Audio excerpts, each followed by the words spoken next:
As you see, I'm dropping a lot of national conference videos for you guys from Dallas, Texas.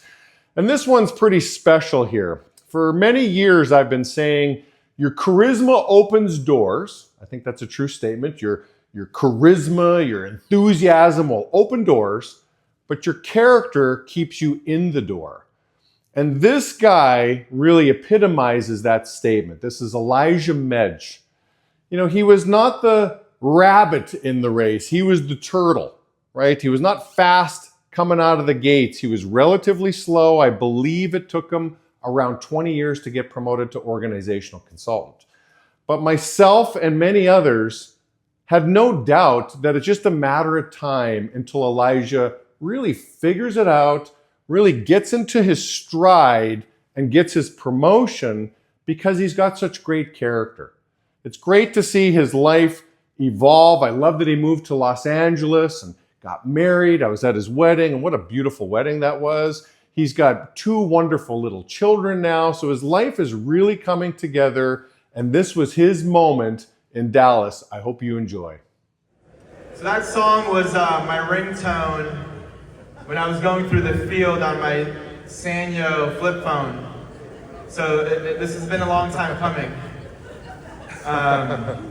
So I'm going to try not to go over like this promotion length tenure that should have happened, but that's going to be part of the speech.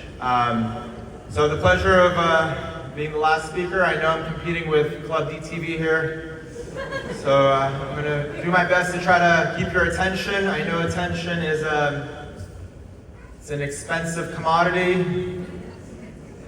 Our clients, they pay a lot of money for it. So, look, so for the past 20 years, every consultant that came on stage, they had 100% of my attention because, you know, until I had $1 million bonus to secure my family's future, I was deathly nervous of missing out on one nugget of wisdom that could help me out. So, you know, hopefully I can give you guys some good info and some good tidbits before you guys wrap up the night. So I want to discuss a concept with you and tell you a little bit about my story, and then just give a ton of gratitude, which I've always, you know, try to work on getting better at. So there's this concept, it's called, I learned this recently, it's called the hard step hypothesis. It's essentially, it's the idea that intelligent life, for it to emerge, you know, and evolve, it had to go through critical and extremely difficult steps that take billions of years. I know we're starting off getting super nerdy here, but the universe has been around for 13.8 billion years. I'm going somewhere with this. But basically this theory says, or proposes, that we might be the only planet inhabited by intelligent life, which is wild. So people are rare, you know, people are unique, people are lucky. You guys are lucky, and we have to be grateful. So, you know, what are we celebrating tonight? My organization, we had 4 first-generation owners, 9 total, you know, 400,000, 3 consecutive pay periods. I would argue 50% of the room probably doesn't even understand what that means. 100% of the wait staff doesn't know what that means. The bartenders, the AV guys, which you guys are doing a great job, by the way. The bus drivers for Club DTV. You know, everyone's doing their own thing, so what are we really celebrating? I think, you know, we'll get there.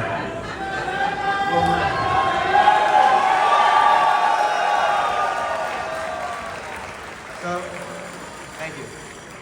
So, you know, we're celebrating human potential to achieve and to overcome. And not mine, so ours, collectively. So what my promotion is, and you know, Nick and Zach, it's a promotion to remind us that we need to celebrate that human potential is limitless in whatever you choose to do. And I think it's super important to remember that. So people need these reminders. People need support. People need hope. People need to know what they're aiming to achieve is possible. And then people just need to be given the opportunity to go out there and make it possible for them. So I was given the opportunity here in this business as an introvert, as Julie mentioned, that had deep insecurities about being in a social environment, that had anxiety before it was cool to have anxiety, before there were songs about anxiety. And that's just, I just always kind of felt like I didn't belong, and this was my first real job out of college. And in college, same thing, I wasn't part of any clubs or fraternities or sports teams or class attendance or just nothing.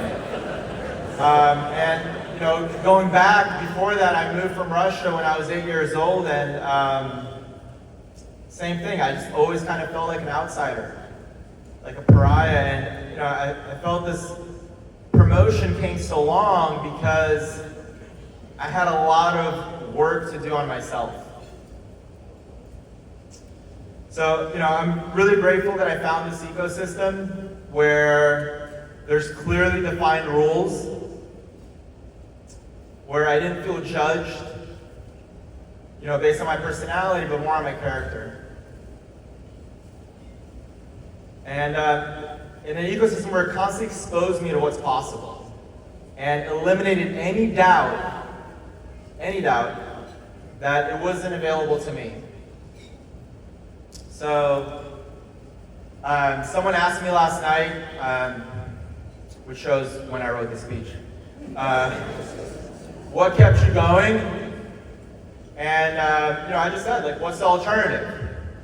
I started 20 years ago, no certainty, no clear vision of a career. I didn't know if this was for me. Actually,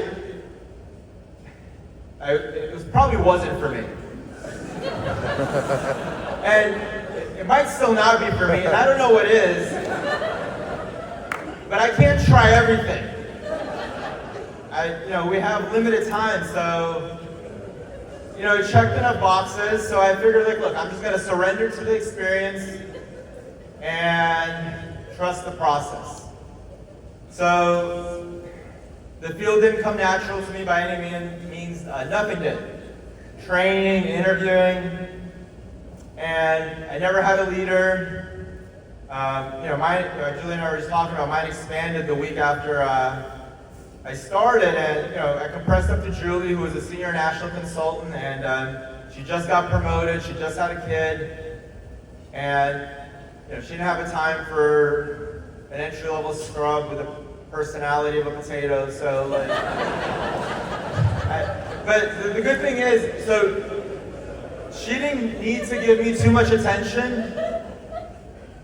So my whole life, I'm just kind of like this observant recluse that just kind of listens to what's going on around me. I listen to top performers, I listen to assistant managers, to owners, to what Julie would say, and I'm driven by logic and not emotion, so I'm thinking, okay, if Elijah does what Julie says, Julie succeeds, so Elijah should listen, whether Elijah gets it or not. So I listen. What are you doing? Sorry, my daughters. I'll get to that later. Anyway, so commission sales jobs, they expose people. They're the great equalizer. They show who's willing to put in the effort. They show who's full of excuses. They show who cheats. They show who's an honest example. And I was determined to never come back empty-handed from the get-go and do it the right way. And the most lucrative skill you can have in life is learning how to get someone to say the word yes, in my opinion. And I got the opportunity to practice that every single day. Then I started building a team, and it's tough because you have to learn how to be replicable, but that means you have to want to replicate yourself, which I didn't. So I started working on myself to become the version of myself that I did want to replicate. I started dressing sharper, using Julie's iron. You know, I took out my eyebrow ring. I think you didn't talk about. Wiggins picked on me. I don't know if you remember Top Gun. I had an eyebrow ring. And he's like, you think you're going to get to consult him with an eyebrow? I don't know if you remember that. 19 years ago. I still remember. But I took it out. I spoke up more. I challenged myself more. I pushed myself out of my comfort zones more. And things started coming together. And then finally I opened up my own office. I was 23 years old, moved to Nashville, opened up on a brand new campaign for myself. It was Quill. And within 2 weeks, I went down to one person. So, yeah, crazy. So it was me and one human, and it was the dark ages. And Jimmy actually brought this up in our breakout earlier, but you have this part of your brain called the prefrontal cortex, which doesn't get fully formulated until the age of 25. So it's the part of your brain that's designed for critical thinking. So I'm not even a full human yet, dealing with insurmountable pressure in business. And it was 2007 when the recession hit. Anyways, it was tough. So I just kept showing up. I dug myself out of it. I got nominated for Rookie Manager of the Year. No idea how. I just kept on showing up. Stayed in Nashville for 8 years, had some decent success, made a move to LA. Nashville gas was just too cheap, so moved up to LA. And look, you know, we started working with T-Mobile, had some challenges, figured out we were top producing office on T-Mobile, had 60 guys, 4 assistant managers, and then COVID hit. Everything fell apart. It was the first time in 15 years I felt that no certainty of next steps.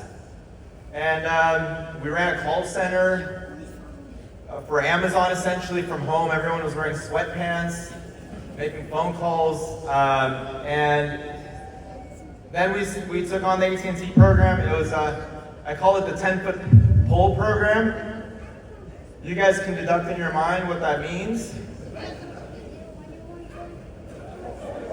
You guys got it? 10-foot pole, yeah, so it was tough. And I'm like, I'm gonna go after it. Because I like a challenge. So it was me, and I had one outside deal at the time. We were doing 15 grand, and this is August of 2020, and fast forward 5 years later, we're doing about 150,000, and I'm super proud of the organization, so great job, guys.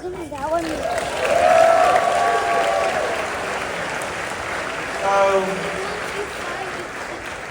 there's this common thread that permeates through society, and it's appreciation for human achievement.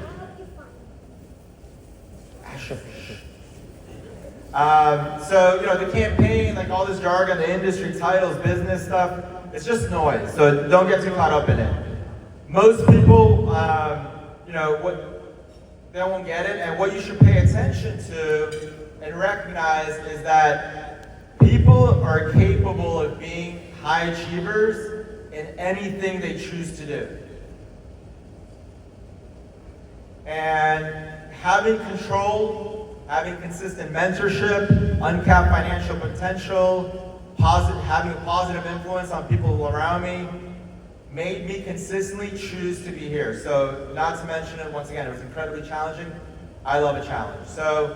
But I couldn't achieve anything on my own, so I'm going to end it off with just a lot of gratitude and appreciation. And as I'm saying this, I want you guys to think about the people that you're grateful for, because even if some of the people I'm talking about have nothing to do with you, everybody needs somebody. And this is kind of, once again, the common thread. So first off, the events team, Damien, Christine Ruby. They made spinning this. You guys see this? It's crazy. So they make everyone feel like a rock star, so that's awesome. Super appreciative of that. Every consultant, so in some way impacted me from the get-go. This isn't me being cordial, by the way. Like, it's incredibly genuine. Your words, your guidance, your example, it paved the way. So, not as a collective, but individually. I still remember every single conversation I've had with pretty much every consultant in the last 20 years. I appreciate, I'm humbled to be in the same tier. And now, you know, once again with Zach and Nick, so super proud to do this with you guys, so thank you so much. I got passed up by a little over 20-something people, and I never felt bitter about it because I know how difficult it is to be able to achieve this milestone. And I was always so proud of every single person that went up on stage, regardless of when they started. And I was always, you know, the first one to cheer for them and give them, you know, my accolades. And you know, it's a tough business. So, you know, thank you to all the consultants. Gary, you built the life I want to emulate. How you carry yourself as a man, as a professional. I'm incredibly privileged to know you. You know, I have a clear visual of this example. I see it consistently, so thank you. Thank you for recruiting Vera. She's the perfect person to lead this business. Where is Vera? Oh, there you are. Hi. You're good at being you. You know what that means, right? So she's authentic. So she attracts people around her, and it brings this calm over people that it's going to be all right. We're going to be okay. She's going to make you breakfast. Metaphorically. And I guess literally. So, thank you. Campaign team, Danielle, you're such a Girl Scout. Like, you want to do everything right. I love it. You try to make everybody happy, so she has like this Venn diagram of trying to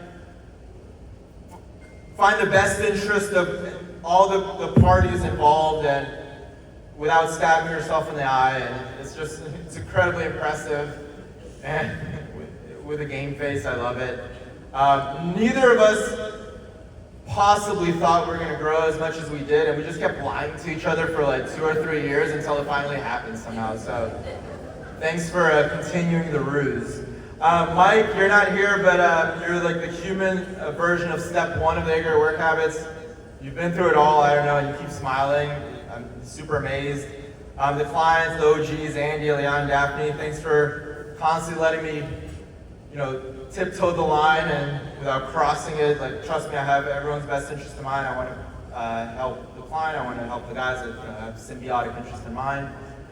All the peers that I've grown up around, and there's been so many, like after 20 years, it's an amazing amount of people, but, you know, my partners, you know, JP, Azim, Steph, you know, Gareth, Jason, Tara, Nelson, Oz, Andrea, Julian Bell, Gary Dennison, Jessica Honey, Vanessa, George, Jamie, Wiggins, Chris, Audra, Lester, Adam Dorfman. So I went down to one person. Adam Dorfman sent 6 weeks of business trips to my office. I wouldn't be here without him, so I know he's not here, but I'm super grateful for that.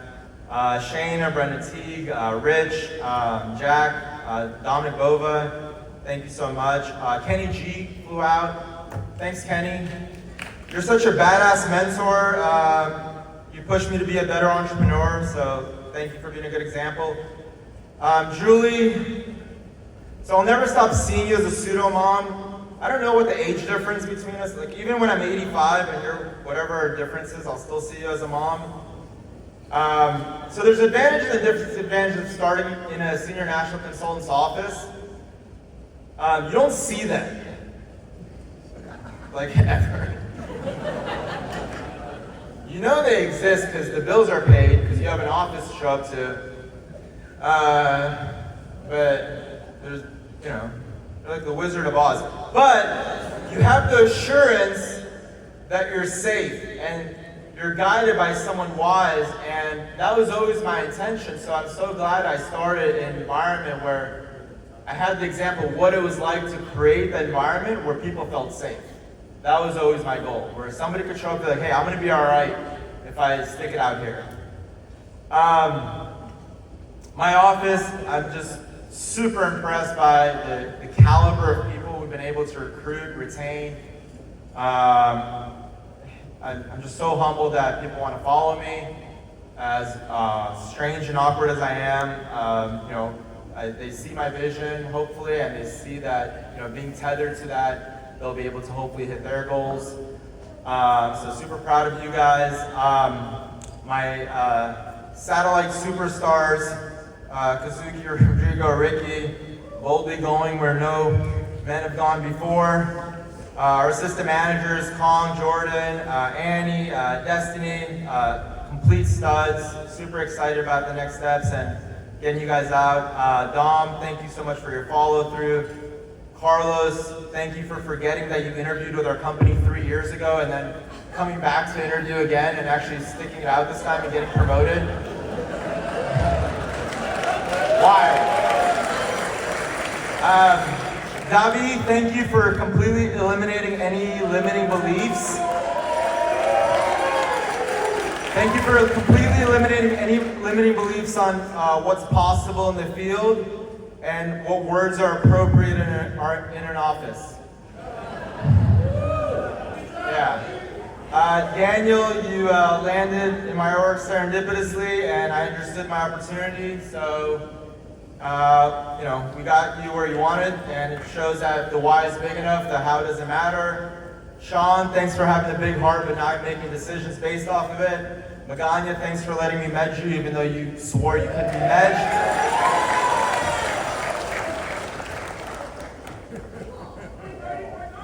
Oh, wow. Unscripted, guys. Ernie, thanks for being down for whatever, making my life easy and just laughing at literally anything. Ardondo, the OG. So I plucked you out of a frat house at 20 years old, and you're just amazing at making a presence. Okay. So I look forward to building your army with you.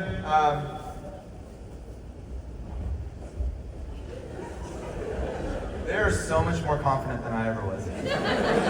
Anyways, Rose, thank you so much for coming in clutch with my organization, teaching me how to delegate and relinquish control, which obviously was a blind spot for me.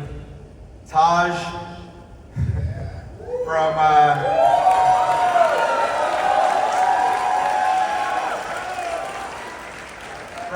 twerk contest to recruiting competitions, you adopted a competitive spirit. So I know the life that you want for Nala, and the best coaches are toughest on their best players.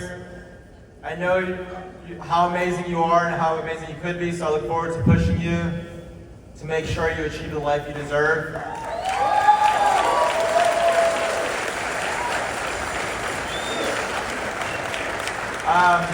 And then lastly, my family. So my mom and dad, I don't know how in your 20s you're able to just drop everything, bring over 2 kids, my brother and I, from a completely different country from scratch. So no language, no family. I came here from Russia.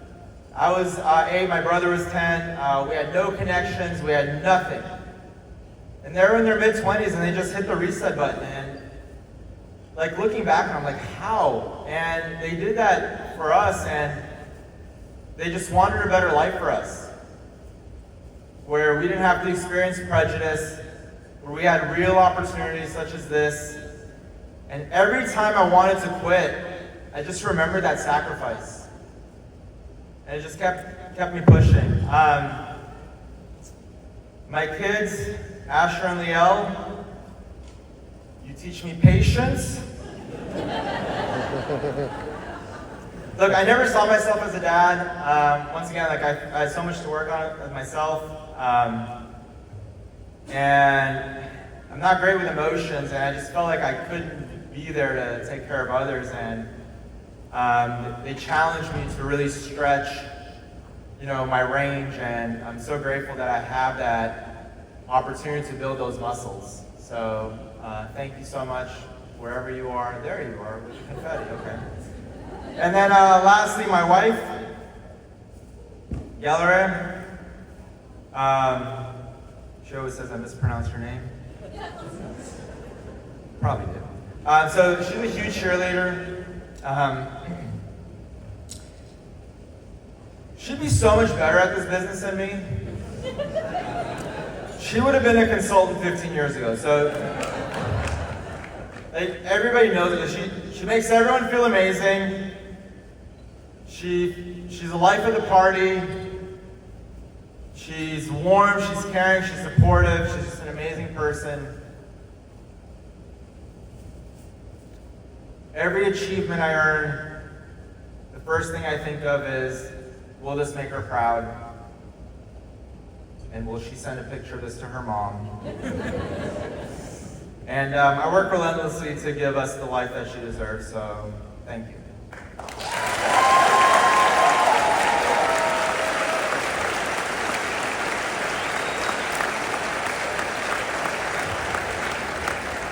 To everybody else I didn't mention, so many people made an impact. And look, once again, human potential is on full display tonight with everybody that came on here. And I love that this organization recognizes this, and it's recognized, it's celebrated, and once again, I want to take this opportunity to remind people that human potential is limitless. And I'm grateful to have this platform to celebrate it with you guys today. So by all standard assumptions, I should not be here. So hopefully that leaves everybody with a glimmer of hope that, as Fiddy said, if you can do it, it can be done. Thank you.